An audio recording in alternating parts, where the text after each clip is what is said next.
Bien, voilà, chers amis, bonjour, bonsoir. Je suis d'abord très ému parce que je connais très bien le chef de famille de la famille Franco. Ce que je vais dire, c'est les Ilou Nishmat, leur fils, vaillant guerrier d'Israël, et ses camarades aussi qui sont tombés. Il s'appelle Kfir, Yitzhak, Ben Chaim, Ve Anna. Ce soir, je voudrais toucher un point qui est fondamental, je pense, parmi tous les points fondamentaux de notre époque. C'est le rapport entre la guerre de Gaza qui se passe et Hanouka. Nous sommes à quelques jours de la fête de Hanouka. Évidemment, il y a énormément de points communs, c'est absolument bouleversant. Quand on analyse ça, c'est absolument bouleversant. D'abord, qu'est-ce que c'est que la vaillance? Qu'est-ce que c'est que la vaillance chez nous en Torah? C'est quoi un soldat vaillant? On dit que, par exemple, les troupes du roi David étaient vaillantes. Il était entouré de 400 combattants extrêmement forts, déterminés, et il était aussi relié à un non-juif qui s'appelait Barzilai, qui n'était pas juif, mais qui l'aimait beaucoup, il s'aimait beaucoup. Le côté universel du roi David. Lorsque Moshe est sur le point de partir, il dit à son successeur, Yeshua bin Nun, Chazak et Ematz. Ça veut dire sois fort et vaillant. Alors qu'est-ce que c'est que la vaillance? Alors on va essayer ce soir en quelques minutes, d'une manière extrêmement synthétique, en français, d'essayer de comprendre à partir du Zohar, à partir de nombreux textes, ce que c'est que la vaillance. D'abord, un point très important. Il y a, si vous voulez, 5 conditions minimum pour être un soldat vaillant. La première condition, c'est d'avoir la capacité de rentrer dans son intériorité, même si on ne l'a pas fait. D'avoir la capacité de réunir son extériorité, ça veut dire son environnement, à son intériorité. Comme a fait Abraham Avinu, comme a fait Yitzhak Avinu, comme a fait Yaakov Avinu chez Lavan. Il a réussi pendant 20 ans, 7 ans pour avoir Rachel, 7 ans pour avoir Léa, et 6 ans de travail productif, et pour 20 ans, et tous les jours, chaque nuit, chaque jour, il faisait le lien entre l'environnement et son intériorité, c'est-à-dire un lien entre le ciel et la terre. On ne peut pas être un soldat vaillant si on n'est pas capable, même en potentialité, même si on est laïque, on le voit aujourd'hui, en potentialité de faire le lien entre le ciel et la terre. Première chose. Pour cela, il faut réunir 3 midotes très très importantes. La première mida, c'est la malchoute, la sphère de la malchoute. Ça veut dire qu'il faut vivre dans ce monde-là, dans ce monde de la réalisation. On ne peut pas être Jacob toute la journée dans une yeshiva et être un soldat vaillant. Pourquoi? Parce que la vaillance est reliée, disons, directement à la faisabilité, au combat, et pas seulement au combat spirituel, au combat y compris avec les armes. Parce que la malchoute est liée directement à la matérialisation de l'histoire, à la dynamique progressive, civilisationnelle de l'histoire. Mais aussi, ça c'est lié directement aux forces de Rachel, mais aussi vous avez les forces de Léa. Les forces de Léa sont liées directement à la Bina, disent les kabbalistes. C'est-à-dire que, véritablement, là, pour pouvoir être un vaillant, il faut, même inconsciemment, bien entendu, même inconsciemment, avoir la capacité potentielle de réunir le ciel et la terre, la Bina à la Malchoute. C'est-à-dire de faire le travail qu'a fait secrètement Jacob, réunir ces deux femmes, avec évidemment les servantes, les 12 tribus d'Israël. Ça, c'est fondamental. C'est la première condition pour être un vaillant. Deuxième condition pour être un vaillant, c'est effectivement d'être en Eretz Israël. Alors, qu'est-ce que c'est qu'Eretz Israël? En un mot, comme ça, parce que c'est en quelques minutes. Eretz Israël, c'est une terre extrêmement spéciale, qui n'a rien à voir avec les autres. D'abord, c'est une terre éponge. Elle a en elle, elle a l'ensemble du cosmos, l'ensemble de l'universel, l'ensemble de la mondialisation. Elle porte en elle l'ensemble des forces d'Adam Arishon. Qu'est-ce que c'est qu'Adam Arishon? Adam Arishon, si vous voulez, il y a 2 étapes. Je vais très vite. Après, s'il y a des questions, je vais très très vite. Adam Arishon, il y a 2 étapes. Une première étape avant la faute. Il était dans le monde d'Atsilut. il était tout lumière, il recevait les ordres de Dieu, et par son côté féminin, Chava, elle accomplissait. Et pendant cette période-là, qui est une période évidemment extrêmement longue, bon, chez nous c'est codé, c'est vendredi matin, vendredi, c'est codé, évidemment c'est codé. Et en fin de compte, il est resté 36 heures, bon, c'est codé, dit le Zohar, à voir cette lumière, ce qu'on appelle le Or HaGanuz, cette lumière fondamentale qui vient directement de l'infini, d'Akadosh Baruch Hu, qui descend vraiment comme un faisceau de lumière jusqu'au Kéli. Ce faisceau-là, il est directement à Abraham Avinu. Le Kéli est lié à Yitzhak. Et Adam Kadmon, dit le Zohar, c'est Yaakov Avinu. Qu'est-ce que c'est qu'Adam Kadmon? Adam Kadmon, alors le Kéli, parce qu'il y a aussi des francophones qui ne parlent pas hébreu, le Kéli, ça veut dire l'instrument. Adam Kadmon, qu'est-ce que c'est? C'est l'archétype de tout le monde, y compris le cosmos, etc. Tout a été intégré dans Yaakov Avinu. Donc imaginez-vous un peu, donc Israël. Imaginez-vous un peu la stature de notre père Jacob. Ça, c'est une première chose. Et maintenant, le vaillant, c'est celui qui va se référer au combat secret de Jacob pour pouvoir allumer par son grand-père Abraham le Or HaGanuz, qui a été éteint, pas éteint, qui a été, disons, voilé, pas éteint, c'est faux, voilé par la faute d'Adam Arishon. Alors, je vais vous expliquer un peu qu'est-ce que ça veut dire. Adam Arishon, il était avec Chava, c'est-à-dire avec sa génération, il était dans le Gan Eden, il était dans le monde d'Atsilut.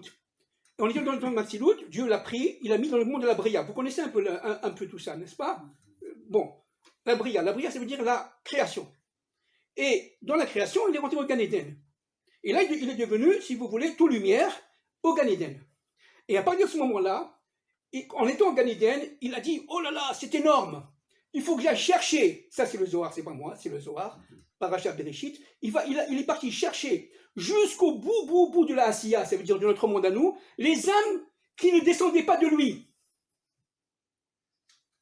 Parce que Dieu, lorsqu'il a créé ce monde-là, il a créé au moins 7 mondes avant. Je vous explique. Le Zohar dit qu'il a créé des mondes avant, chaque monde a été détruit, mais Dieu a pris les débris de chaque monde, il les a mis dans notre monde. Vous allez comprendre pourquoi il y a des monstres autour de nous. Et il a mis de chaque monde des débris, donc des personnages qui ne sont pas Adam Arishon. Alors vous allez me dire, monsieur Ababou, c'est quoi Adam Arishon? Adam Arishon, c'est celui qui a la capacité de se connecter à Hachem, d'avoir une Neshama. Ces âmes-là, qui sont au début, on dit nous, ondes de Cro-Magnon, de Néon d'Aftal, etc., qui viennent de ces autres mondes-là, ont été tout simplement pris par Hachem, et dans les hybrides de cette monde, il les a placés dans notre monde. C'est pour ça qu'on est véritablement dans des choses, surtout à notre époque, à la fin, au temps de la sortie du Mashiach, dans des choses qui sont complètement incompréhensibles. Parce qu'il faut intégrer l'ensemble des mondes que Dieu a créés. Et ça, évidemment, avec le Mashiach ben David, on va recevoir, entre parenthèses, les premières tables de la loi, qu'on n'a jamais reçues, que Adam Arishon avait avant la faute. Il les a perdues. Les premières tables de la loi sont liées à l'arbre de vie. Les secondes tables de la loi sont liées à l'arbre de la connaissance du bien et du mal. Nous avec la faute du veau d'or, on a reçu les secondes tables de la loi, qui sont l'extériorité des premières. Donc, nous, on croit que, évidemment, les secondes tables de la loi, c'est ça la Torah. Oui, c'est ça la Torah, c'est juste. Tout ce qu'on dit nos maîtres, c'est juste. Pendant des millénaires, c'est certain. Mais ce n'est pas suffisant. On attend le Mashiach. Alors, pourquoi on attend le Mashiach? Pour nous donner les premières. Alors, c'est quoi les premières? Les premières, c'est la réparation du monde d'Adam Arishon avant la faute. On revient à Adam Arishon avant la faute. Et ça, de génération en génération, nos ennemis ne le supportent pas. Les forces du mal ne le supportent pas. C'est pas qu'ils n'aiment pas Israël. C'est pas qu'ils nous détestent seulement. C'est qu'ils détestent Hachem. Ce sont des combattants du mal contre le plan de Dieu. Parce que lorsque Adam Arishon a fait la faute, il a séparé l'arbre de la connaissance du bien et du mal de l'arbre de vie, et il y a eu 400 voiles, d'où les 400 cycles d'argent qu'a payé Abraham Avinu pour le tombeau de sa femme Sarah. Les 400 cycles d'argent, ça c'est la mort.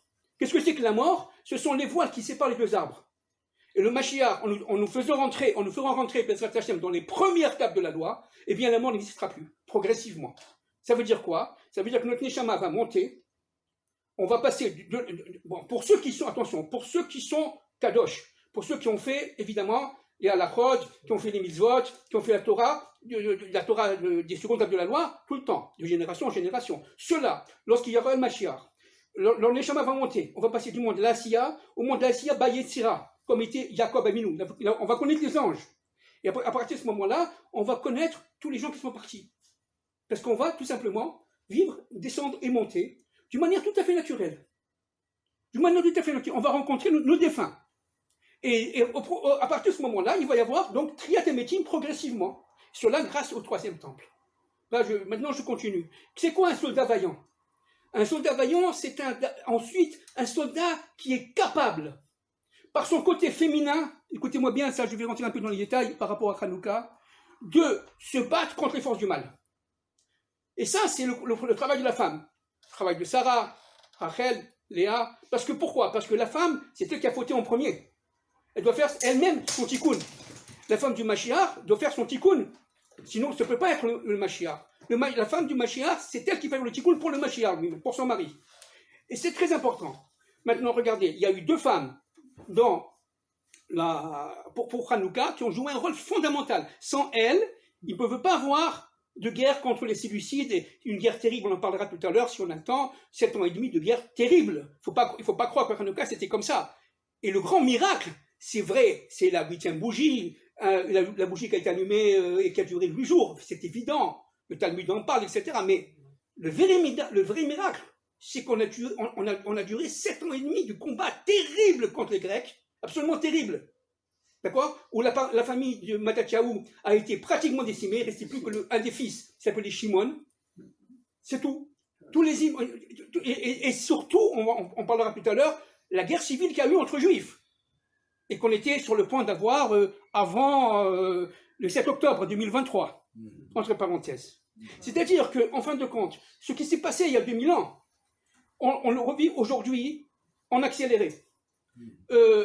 7 ans et demi de combat, là ça va être quelques mois. Bon, évidemment, je ne suis pas prophète, on n'est pas Mashiach, on peut se tromper, bien sûr, mais ça va être quelques mois, mais quelques mois redoutables. Parce que Dieu a pris toutes les forces dans le monde du mal, il les a mis à Gaza. Et c'est pour ça que, évidemment, nos ennemis ne sont pas qui on pense. Hein? Nos ennemis, c'est Beth Lavan, la maison de Lavan, la maison blanche. Donc, ils vont tout faire pour nous empêcher. Parce que ce qu'ils veulent, eux, c'est que Israël soit le 51e État américain. C'est tout. Sous contrôle américain. Pas sous contrôle de Dieu. Donc, quand ils vont voir qu'on a cette force, ce courage, cette vaillance, là, ils vont dire stop. Ça nous dépasse. Et c'est là qu'on va voir si le gouvernement actuel, c'est le gouvernement du Mashiach Ben Yosef, final, ou c'est encore, il faut attendre. Si on est capable d'aller jusqu'au bout et de détruire toute la pourriture qui est dans Gaza, je parle évidemment du Hamas, je ne parle pas de la population, bien entendu, je parle du Hamas. Si on n'est pas capable de faire ça, on ne va pas jusqu'au bout, c'est pas fini. Mais si on va jusqu'au bout, alors je peux vous assurer que c'est une guerre messianique qui a commencé, c'est la dernière phase de la guerre du Gog et Magog. Alors je vais vous expliquer un peu qu'est-ce que c'est que la guerre du Gog et Magog par rapport à la vaillance. Le Chafetz Chaim dit une chose très très importante, ça a été repris avant par le Rav Wasserman, Zichrono Tzadik Libracha, qui est décédé à Auschwitz, en 1910, il a dit ça. Il dit que la guerre de Gog et Magog, à partir du Zohar, a, en fin de compte, 3 étapes. La première étape, c'est 14-18, Première Guerre mondiale. Deuxième étape, c'est 39-45. On sait ce qui s'est passé, surtout pour nous, pour notre peuple, mais pas seulement pour notre peuple. Il y a quand même eu 60 millions de morts, mais nous, 6 millions minimum. Et la troisième étape, c'est maintenant. Ils disent, alors on va essayer de comprendre, pourquoi? Parce qu'en fin de compte, pourquoi les Arabes ont attaqué Israël en 48? Pourquoi ils ont attaqué en 67? Enfin, ils étaient sur le point d'attaquer, on attaqué avant. Pourquoi ils ont attaqué en 73? Et pourquoi ils attaquent maintenant? Qu'est-ce qui se passe?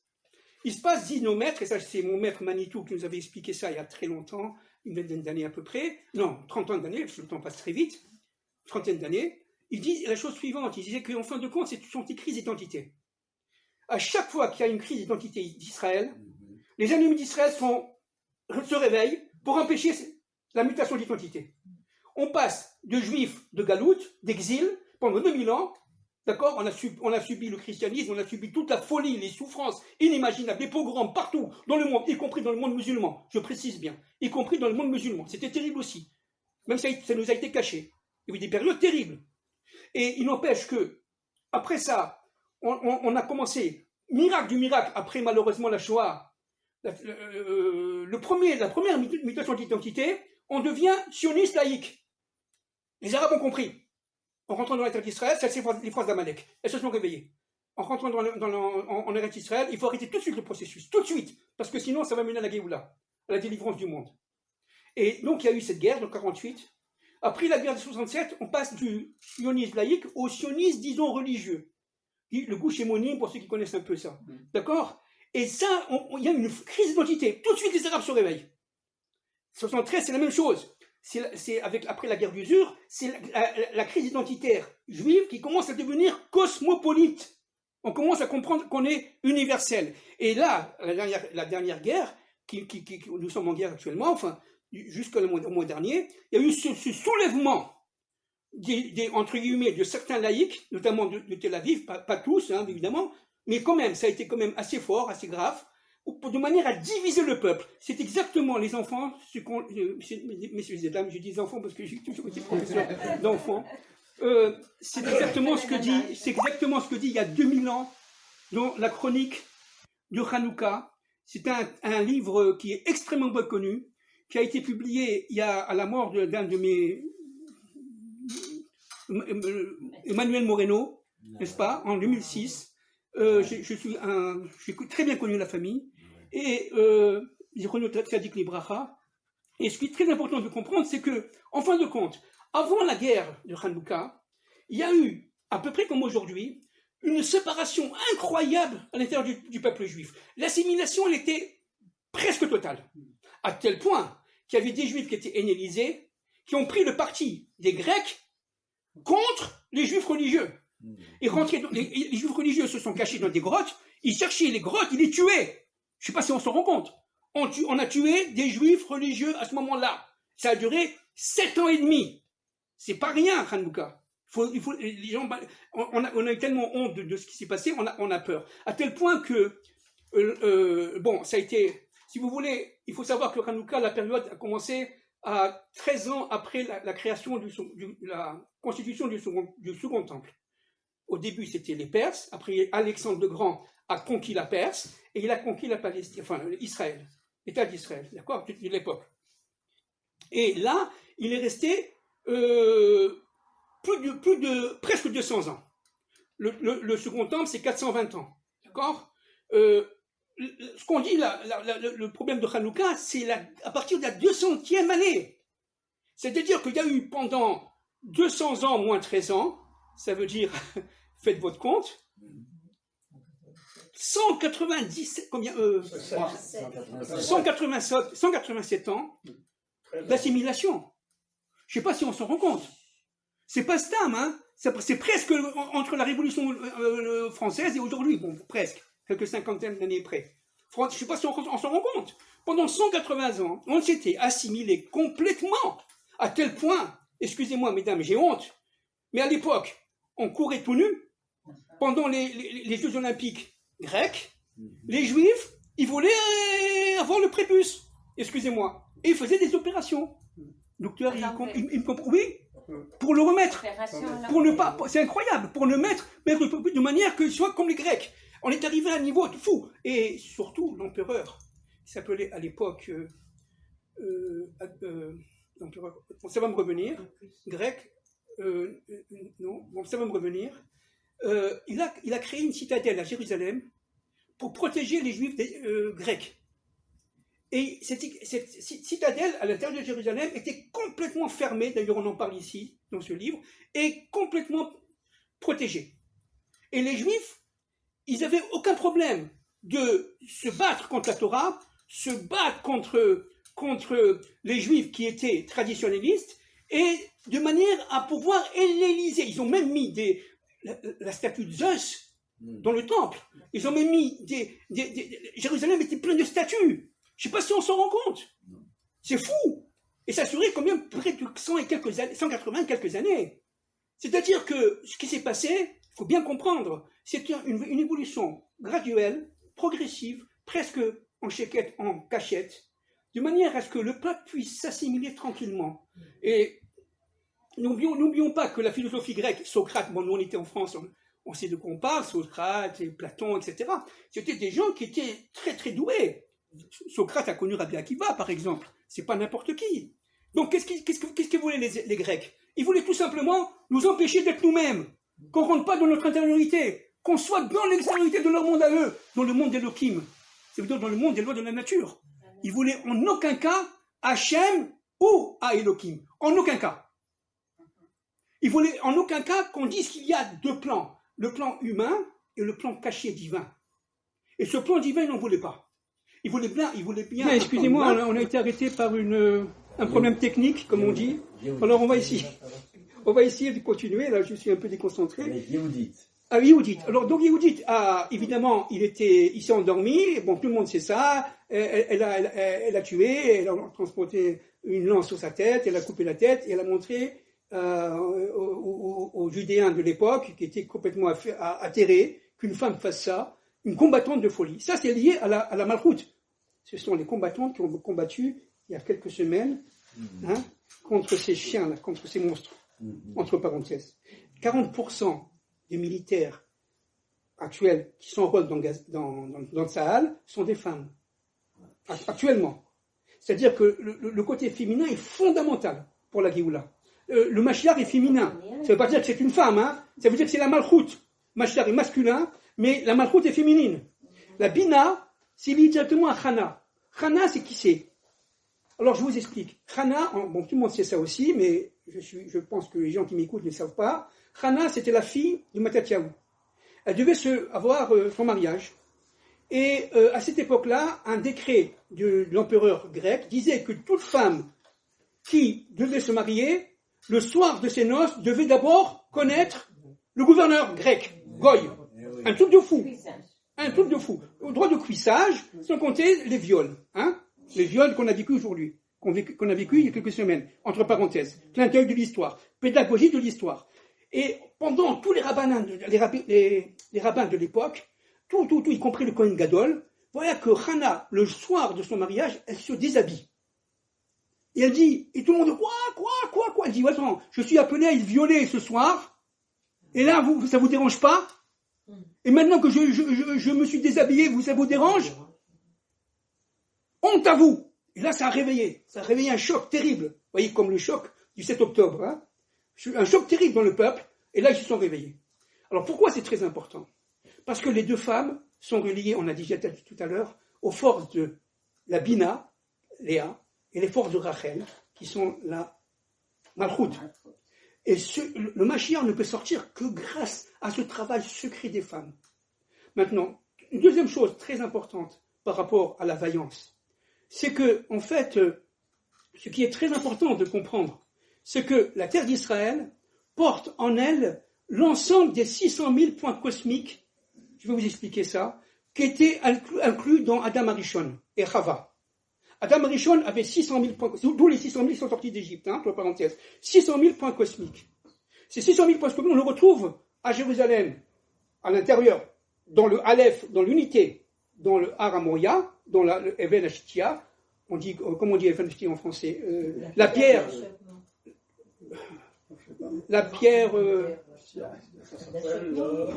non, bon, bref. Bon, ça va me revenir. Là où, entre parenthèses, a dormi Jacob, et il a eu le rêve, entre parenthèses. D'accord? Avec l'échelle qui était à Beersheba, qui passait par Jérusalem, qui a été jusqu'à Bethel, entre parenthèses. Ça, c'est Rachi. Donc, ce qui est très important de comprendre, c'est que c'est Jérusalem, c'est l'union de tous ces 600 000 points cosmiques. Maintenant, écoutez-moi bien, c'est très important. Et là, on arrive à faire le Aleph, dans le temple. Even Shtia. À partir de ce moment-là, ces points-là se retrouvent dans tout Israël. Et une fois qu'elles sont retrouvées dans tout Israël, elles se retrouvent regroupées, vous savez où? À Gaza. C'est-à-dire que Gaza, c'est le point d'ancrage qui relie Israël au monde entier. C'est pour ça qu'il y a 200-300 ans avant Abraham Avinu, les Philistins, qui étaient un peuple sans morale, absolument horrible, horribles, idolâtres, mais bon, tout le monde était idolâtre à l'époque, mais horribles, sans aucune morale, ont été chassés par le pharaon, je ne sais pas si vous vous rendez compte, égyptien. Ils ont pris les bateaux, ils sont partis à Jaffa, à Gaza. Pourquoi? Parce que l'ange qui les protégeait leur a donné l'ordre d'aller directement là-bas pour empêcher la Géoula. Donc imaginez-vous ce qu'on est en train de faire actuellement. On est en train actuellement de rendre Gaza, qui est une terre extrêmement sainte. C'est quoi une terre sainte? C'est une terre qui relie le ciel et la terre. Vous voulez que je vous donne un exemple? Je vous donne un exemple. Aujourd'hui, évidemment, ce n'est pas encore...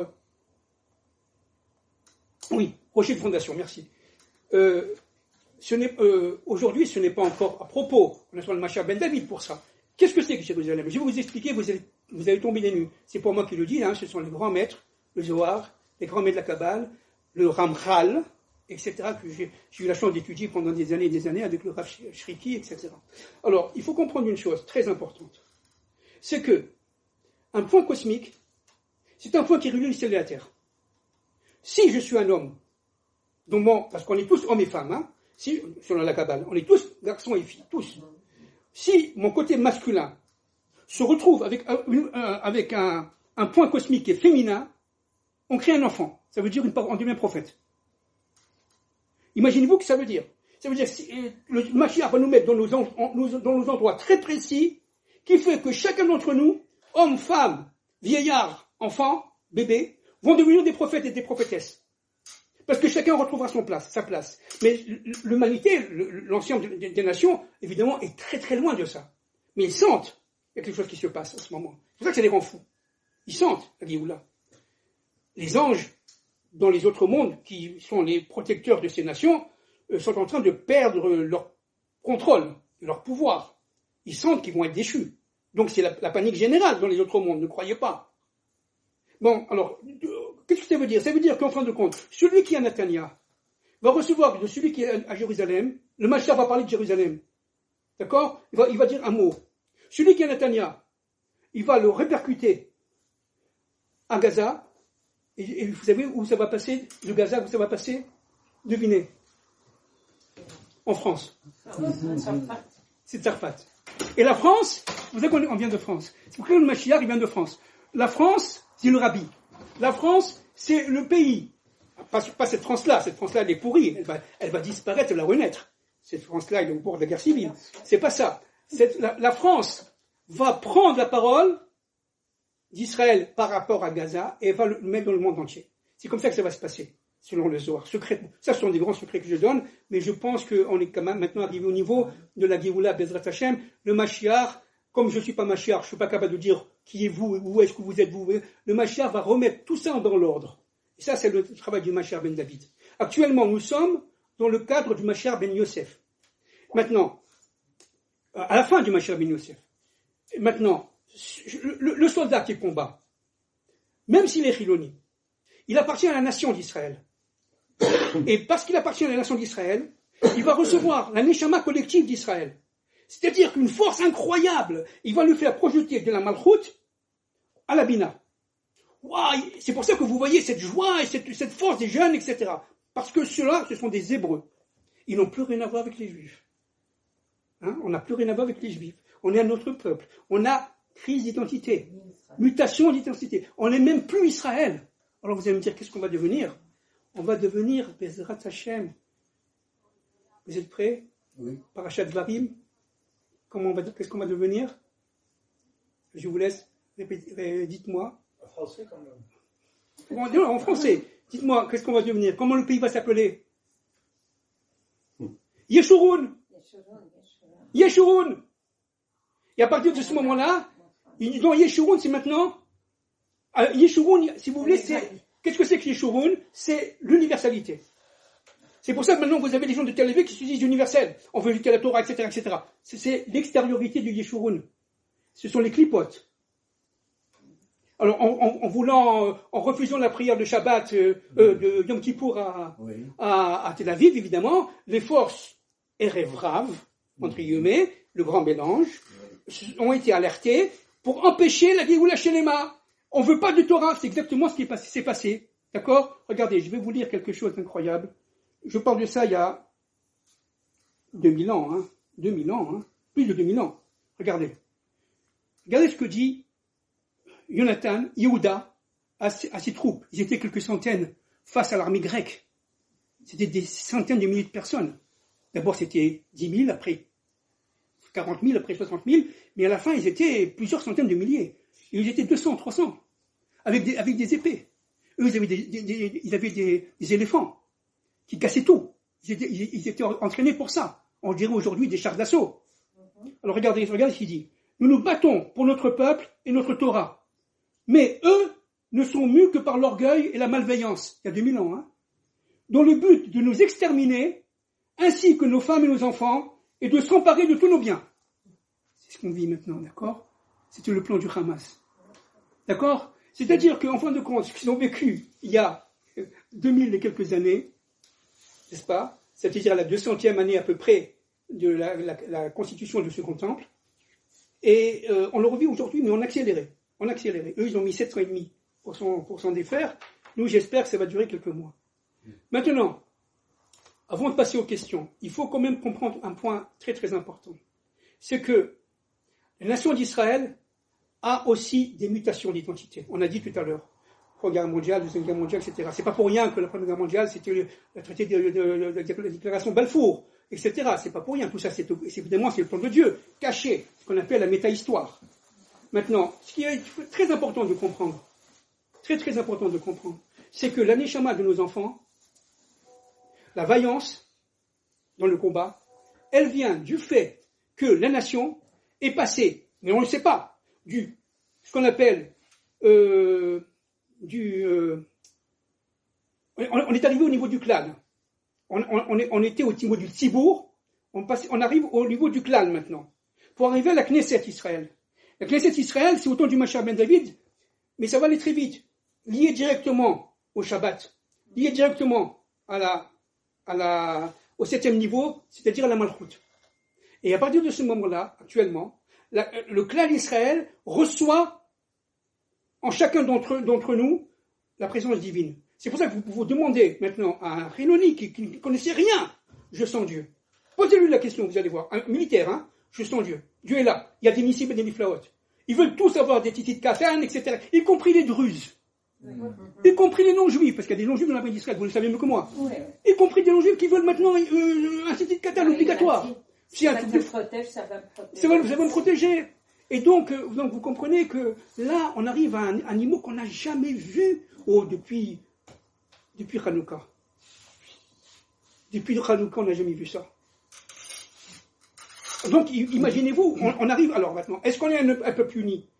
Nous sommes actuellement, grâce à ce qui s'est passé, ce que j'appelle moi le chauffard du réveil, le chauffard de la délivrance, on est passé de la division à l'union extérieure.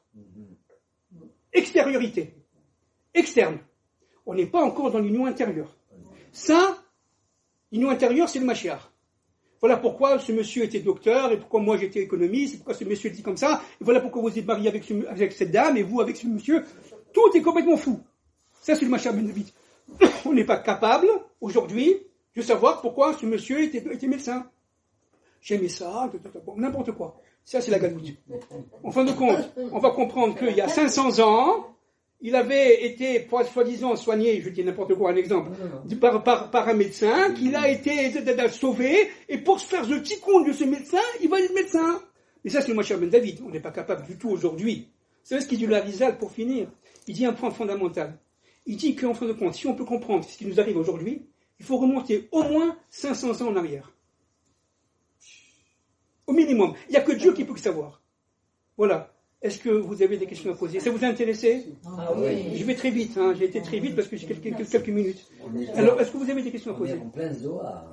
Oui, alors mélange. Oui, alors bon. La question nous a très pas dit que intéressante c'était un que grand vous avez kabbaliste. soulevée. La question très intéressante que vous avez soulevée, c'est Non, les non, non, passages. attends. C'est les passages des individus qui nous sont venus en Israël. Nous avons fait notre retour. Mais nous passons au Shlav de Klal. Oui, absolument. Avant de passer À la Knesset. Oui, Israël. ça c'est le Mashiach ben David. Et je suis en train d'observer le comportement des parents qui ont qui ont leurs familles qui sont tenues à Gaza. Je n'aime pas dire Gaza, je dis Gaza exprès, parce que dans le Gaza, il y a Ein Zain qui est Oz. Mais le passage à cette... Oz qui est lié à la violence. Juste pour vous dire ce que je suis en train d'observer, que parmi les parents des Khatoufim, des otages, il y a 2 groupes de parents. Maintenant, il y a un groupe qui a compris que le clan Israël est plus important que mon enfant qui est là-bas. Et il y a des parents qui restent avec leur enfant qui est là-bas, ils s'en foutent du clan. Ça veut dire que nos enfants qui combattent à Gaza, ça, ils combattent, mais ça ne m'intéresse pas. Ce qui m'intéresse, c'est de recevoir mon enfant. Et j'ai entendu des propos qui m'ont beaucoup troublée. Oui, parce que je comprends qu'un père qui dit « J'ai élevé mon fils et il sait que le Ham Israël est avant moi, avant mon fils, parce que nous mettons nos enfants en danger. Ils sont en train de combattre. Là, nous avons des combattants qui sont là, qui sont à Gaza. Et les familles qui disent, ça ne m'intéresse pas, ce qui m'intéresse, c'est de recevoir... C'est une question que vous posez là? Oui, comment ces passages, qu'est-ce que nous pouvons faire pour que ces passages soient plus... Je ne dirais pas plus doux parce que c'est impossible, mais comment s'en sortir? Parce que c'est une question d'otages, gouvernement et tous les baladans que nous vivons. Je ne sais pas si... on est enregistré, je vais essayer de répondre. Je vais vous surprendre. Israël, c'est Adam. Okay. Dit le Rajbi.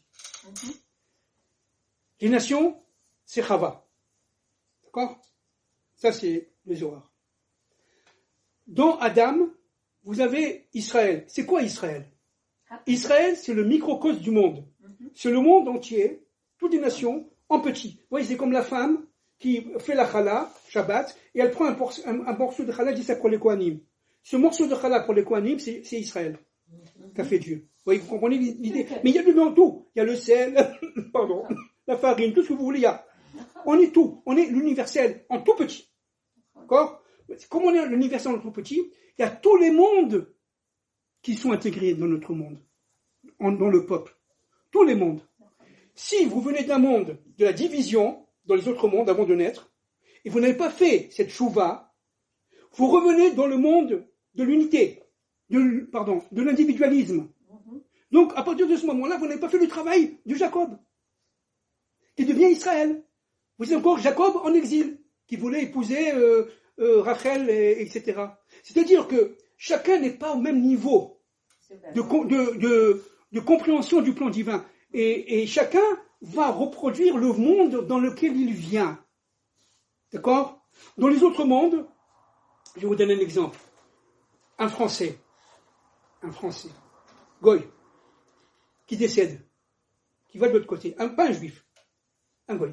Qu'est-ce qu'il voit? S'il est de Paris, il voit Paris. Il voit tout à fait la même chose. Seulement, c'est plus matière.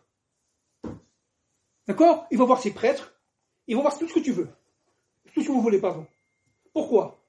Parce que ce monde-là représente l'ensemble des mondes jusqu'à Hachem. Hachem, il est incompréhensible. Maintenant, ses attributs sont dans Israël. C'est quoi Israël? C'est l'intercession entre Dieu et l'universel. C'est le point d'ancrage, le point qui fait le lien entre Dieu et les nations. Ça, c'est Israël. Maintenant, Israël a besoin des nations, comme les nations ont besoin d'Israël. Parce que, ça je vais rentrer un peu dans les détails, mais non, je ne veux pas rentrer dans les détails, c'est trop compliqué. Parce que, tout simplement, Israël et les nations sont frères et sœurs. Je ne parle pas des nations qui ne descendent pas d'Adam et de Ève. D'accord? Je parle des nations qui descendent d'Adam et de Ève. Qu'il y a à l'intérieur des Goïm, qui descendent d'Adam et de Ève, une infime lumière qui est en eux, qu'on appelle le Organous. qu'il y a aussi en nous, que le Mashiach va allumer. C'est pour ça que Moïse a pris le Erev Rav. C'est pour ça que Joseph, il a fait la Brit Mila de ces Égyptiens. Mais pourquoi il a fait ça? Parce qu'il savait, par le roi Kodesh, que ces Égyptiens-là descendaient d'Adam Arishon. Moshe les a fait sortir, parce que il y a deux côtés dans le Erev Rav, vous avez le bon côté et le mauvais côté. Le Zohar parle de Negara, je ne sais pas si vous connaissez un peu le Zohar, Negara. Ça, c'est le mauvais côté du Erev Rav, qui fait un malheur contre ce qu'on dit aujourd'hui, hein, contre les religieux, pour le pouvoir, pour le ego, pour tout ça. Ça, c'est le mauvais côté. Mais vous avez aussi le bon côté du Erev Rav. Et ce bon côté du Erev Rav, ce sont ces Goïm qui ont cette lumière intérieure que le Mashiach va allumer, utiliser, de manière à ce que tout soit éclairé. Ça va prendre du temps. Mais maintenant, toute l'humanité ne descend pas d'Adam et de Ève. Comprenez ça? C'est vachement important, ça, c'est très important. Le vendredi matin de la création, Akadosh Baruch Hu, il a créé un monde où il y avait des animaux, dit le Zohar. Et ce sont des animaux à figure, hommes et femmes, hein, à figure humaine, corps humain, avec tout, des hommes. Mais ils n'avaient aucune connexion à Dieu. C'était des monstres qu'on retrouve aujourd'hui à Gaza. Ils n'ont rien d'Adam Rishon.